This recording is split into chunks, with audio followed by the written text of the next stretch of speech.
Hi, my name's Laura Barman, and I'm a mom of 5 kids. They are ages, last year we completed 5th grade, 3rd grade, 1st grade, and K4, K3, K4. So this video is about 1st grade. My 5 kids are 2 girls who were the 5th and 3rd graders last year, and then a 1st grade son. And then I have my 2 little ones are girls. So I have a son right in the middle. I've already homeschooled 2 girls, so that's kind of what I'm used to. And this was my first year homeschooling my son, and I didn't know what to expect. I think I said that in my last video when I did this last year.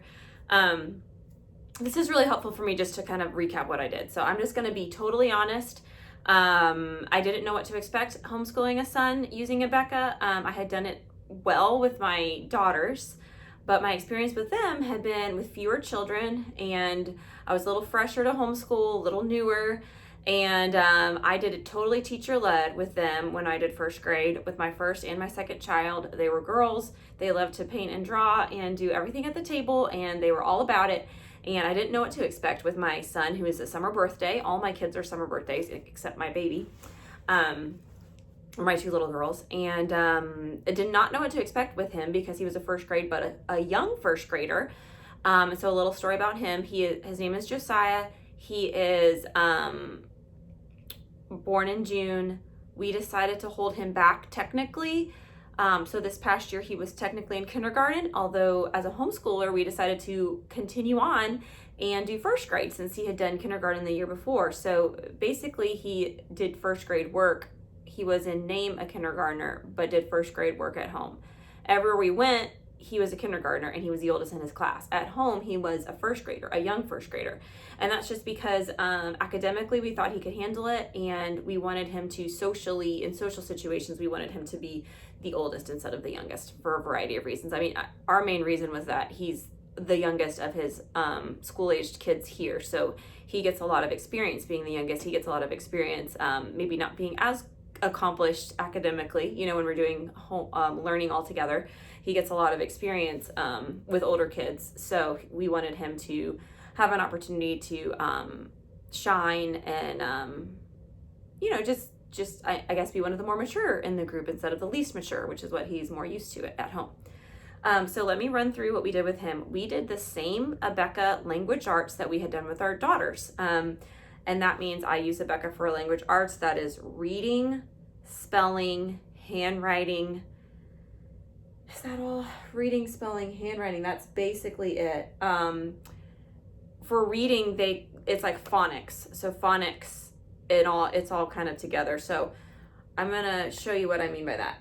For Abeka language arts, they have 2 worksheets a day. One is called phonics, and we made it to about lesson 155. This is what lesson 155 is going to look like. They learn special sounds, and they circle the special sounds. They fill in the blanks. They do 1 side of this paper a day, and 1 day a week they will also have a test. And so this is what his test would look like. He would have to write the word that the teacher says. He would have to write the special sound that, and I'm talking like fr and frog, FR. So he would have to write fr and frog, or he would have to write STR, str. If he heard the word string, he would have to write STR. So they're making sure that they can hear those special sounds in the words. And then down here is a spelling word. And then down here is circle special sounds that you see in the words. And I don't know if this is backwards on this video, and then this is just a reading list. So that is his phonics test once a week. I really like Abeka how they have such consistent tests, and the kids just kind of get in a groove with the tests. And it might seem like a lot having one every week, but it worked out fine. This is just the back of that same phonics. Here we're like trying to find that special sound in that paragraph. I just love how colorful these are. Like, my kids have always enjoyed these. Our only complaint is, so that's phonics. And then every day you also have, so 1 side of this, phonics, and then you have 1 side of language. And this is an example of a language page. This is like heavier in writing, and especially as the year goes on. So this is like 155, lesson 155 out of about 170. He's having to write a sentence about something on the playground and draw a picture of it on the box. Write a sentence about your house, draw a picture of it in the box. Write a sentence about your bedroom, draw a picture of it in the box. This is at the end of the year, and this was a lot of handwriting for him. And I remember it being a lot for my girls too, but I felt like it was extra a lot for him. So I kind of would maybe pick one or two of these to cross off I felt like if I was crossing off something, I was probably crossing off like 1/3 of the work for that day. And I felt like he still had like more than adequate amount of practice in like coming up with stories and handwriting and stuff like that. So that's page 2, that's language. Then page 3 for the day was handwriting. So this is again at the end of the year. This is about like what lesson 155 would look like, or sorry, 145. I think we were a little bit behind on handwriting. I'm not sure why, but this is copying. And at the beginning of the year, it would show them, it would be like tracing and copying, but as the year went along, they just wanted them to copy from the bottom, from up here to down here. And then this is kind of like sorting. So like write this sort of word down here and kind of like sorting and then writing. So that's 1 page of that. So now we're at 3 pages. And then sometimes there would be a handwriting test. And I think that's why we got behind, because on the days that they had a handwriting test assigned, they would also have a handwriting page assigned. And I would just skip the handwriting page and just do the test. So we did 1 handwriting page a day. We never did a test and a handwriting page a day, if that makes sense. We just did 1 handwriting page. So that's kind of how I adapted it for him. Then in spelling, he would have a spelling list. So this is kind of like what a spelling list would look like at the end of the year. Here's his list. These 2 pages need to be completed in the whole week. And then also in the whole week, he would need to copy his words. And, you know, this is definitely at the end of 1st grade. At the beginning, we have like definitely shorter words. And then also in the spelling book, this is all Abeka still. This is poetry. So then they're like also memorizing about a poem every month. So we really enjoyed that. I do feel like the spelling is kind of advanced for Abeka. And we kind of modified that. So we did not quite go at the pace.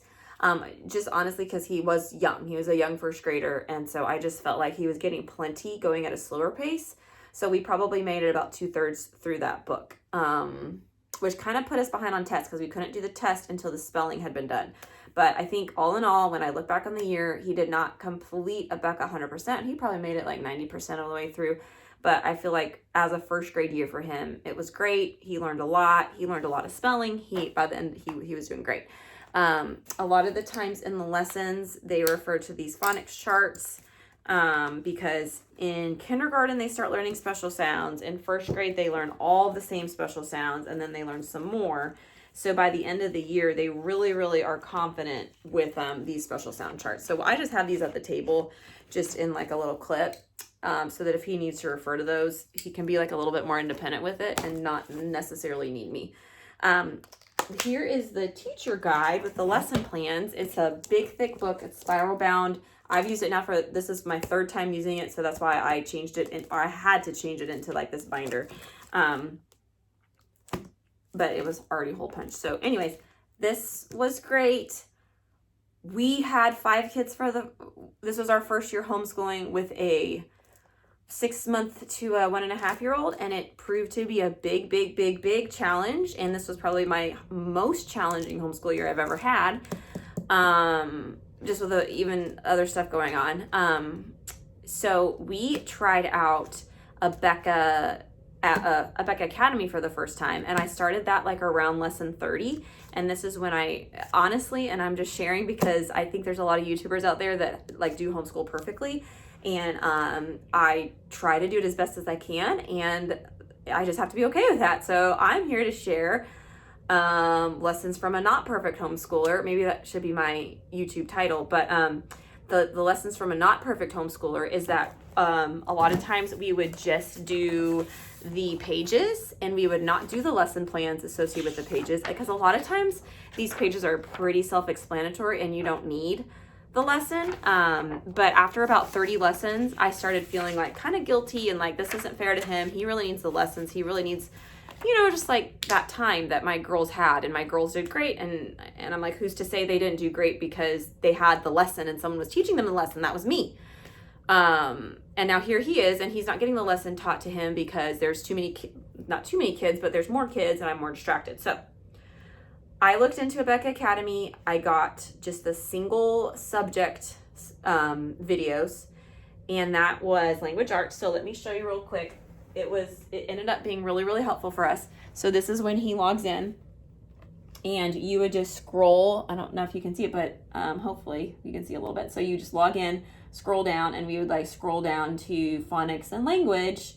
And there's, let's see, the videos are basically videos over what I just said. So there's videos on phonics and language. There's videos on handwriting. There's a video for spelling. So, and a video for reading. So basically there was 4 videos, reading, handwriting, spelling, and phonics. And then, you know, the phonics one was about 15 to 20 minutes, if I remember right. And the handwriting one was about 10 minutes. The spelling one was about 10 minutes. At the beginning of the year, we did, at the beginning of the year, we did the phonics, definitely 15 to 20 minutes every day. We did the spelling 10 minutes a day. We did the handwriting 10 minutes a day. And at the beginning of first grade, those videos are actually teaching them how to form the letters. And I felt like I have never been one that wanted to do video for my homeschoolers. I never wanted to do video for my homeschoolers. I didn't think that was the ideal way to learn. But in our situation where I didn't have time or just the bandwidth to do all of those lessons with him, it was a great solution for us. And I highly recommend it. I just felt like the total combined of like max 40 to 45 minutes a day was not too much video for him. We used like a little Chromebook, and he had headphones to like minimize distractions. And I just really enjoyed how he could do phonics video first thing in the morning, be prepared, really, really prepared to do his phonics homework sheet, really, really prepared to do those tests, and handwriting, that he could do his handwriting video. I didn't need to be involved. I just needed to like tell him to do the video, blah, blah, blah, blah. So I had basically 3 videos that I had to motivate him and get him set up to do. But I do a different math, and I will get to that in a second. But I did feel like between me getting him to watch the videos, administering the tests, he did not do the reading video. I did reading with him, and I did math with him. And then we did our family subjects together. I still felt like that. I felt like I was still homeschooling him. Yes, I had not done the phonics instructional lessons anymore with him, but I was still doing math with him every day. I was having him read to me every day. I was administering tests if there were any. And I'm missing the last thing, but I said it before. And you know, any family subjects. So anyways, if anyone feels kind of in the same bind where they still want to do that, Abeka, because I do think it's a really good program. I think the single subject is more affordable. I want to say it was like between $350. I think it was around $350 to $400 to do the single subject, and it ended up being worth it for us. So moving along, I also wanted to share how I set up his work every day. So every night I had, this was like maybe paper clipped, ripped out sheets for every subject in this clipboard. So like this paper clip is like all of his phonics pages, like the next 10, all of his language pages, the next 10, or 10 or 20. This is his handwriting pages, like the next 10 or so. This is like a little checklist and just some other, this is a blank piece of paper that he would use from the writing tablet, because during the phonics lessons, he has to write things that the teacher says. So these are all just like things that I need to load, that he would need over the course of the next couple weeks on that clipboard. And then every night I would go and put them one page at a time on this clipboard. And this clipboard is the one that's like sitting there waiting for him when he wakes up in the morning. So sitting there waiting for him is one phonics page, one handwriting page, one spelling page. I could show you that, but I just showed you. So it would be like this. It'd be like 4 pages that are sitting on his clipboard, and sitting right by his clipboard is the laptop that is loaded up to the lesson. So the goal was that he would wake up, sit at his little chair, have his clipboard ready, press play on the video, watch the video, do the phonics lesson, and really do as much as he wanted. He could honestly do a lot of it even before breakfast some days. So that was helpful. So I'm going to move on to reading, because reading was also Abeka. I love the Abeka reading program. I think it's just awesome. I love the stories. They have like a ton of character lessons in them, and they're just like really, really high quality. This is an idea of like the first book that you read in first grade. And then there are some comprehension questions like right in there. Most of the time, I'm sorry, here's like towards the end. And then, you know, as we go along, they get harder and harder. This is like probably more towards the end of the year. This is Aesop's Fables towards the end of the year. And then here's some of the questions that I could just read right out of the book. There is a teacher guide for reading, but I didn't use it because the questions were, well, the questions were sometimes in the teacher guide and sometimes in the book. So anyways, most of the time, all that to say, most of the time there were comprehension questions. And I just really like how over the course of the year, you know, here's their stack of books over the course of the year. So it is like, I appreciate that, you know, they graduate to a new book. They graduate to a new book, but basically once a month. So they are like feeling a sense of accomplishment, and there's like a sense of excitement about the next book.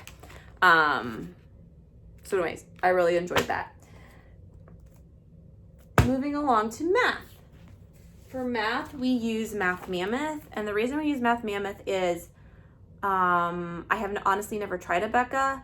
I really wanted to try Saxon. I tried Saxon with my oldest, didn't really care for it for level 1. Then I switched to Singapore, and I really liked Singapore for level 1, but Singapore did not have tests or anything like super consistent with their style. I felt like their style was a little bit more using manipulatives and just like a little bit easier to grasp the way they taught it. So I did some research, and I found out that Math Mammoth kind of is combining some aspects of Saxon and some aspects of Math Mammoth. Anyway, sorry, Saxon and Singapore. And you can read about it on their website. I also got a really good deal on it when I bought like all the levels through like Homeschool Buyers Co-op. And so I bought all of them, and I just like print them and bind them as we go along through the year. Normally I print and bind them like at the beginning of the school year. So this is like one book, but you have about 4 of them over the course of the year. And he did, so this is one of the 4 that he did. And this is a good example of just how they don't necessarily use manipulatives, but they have a lot of pictures of what's happening. And I just feel like they use pictures really, really well to help with math understanding. And there's no teacher guide. It's all right in here. So there will be like a box, and they will explain a concept. So when I teach math, I am basically going through these boxes. So this is like an example of an instructional box that every day we just look at the pages that he has to do. It's normally about 2. And are there any boxes? We kind of go through those together. We do those practice problems that are in the box. And then he does the problems below. And then, you know, just like any math problem, then I correct it, and then he answers his corrections. This program has like tests that I just print off individually. Like these are just going to be a piece of paper. So pretty standard for that. I really love the Abeka flashcards though. So I have this box of addition flashcards. And I would just take out the ones that we were working on and put like a rubber band around them, and he would have to drill on the ones that he was like not the best at out of this box. I mean, this probably means that he was really good at most of these by the end of the year, but these were like the ones that he maybe were newer or needed a little bit more help with. And this box goes up to, I think, like plus 15. And then when he started learning multiplication, I don't know if he was learning multiplication, but anyways, they have multiplication, and that was what my other kids used. So then for his other individual subjects, we were part of a academic co-op, and he did art in the first semester and science in the first semester. And then second semester, he did geography and science. For his science, it was based on the days of creation. And so they went like day 1, they learned about light, all these properties of light. They just kind of went off of that. They did some memory verses along with that too, and did just so many fun projects.